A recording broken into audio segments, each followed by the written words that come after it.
Hey guys, good morning. Ayan, andito ako sa aming munting garden.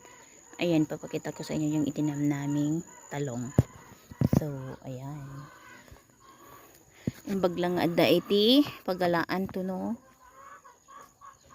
Kawanti ay karigat na. Oh. May kahoy. Yun, malaking talong. So, dito naman tayo sa aking kalabasa.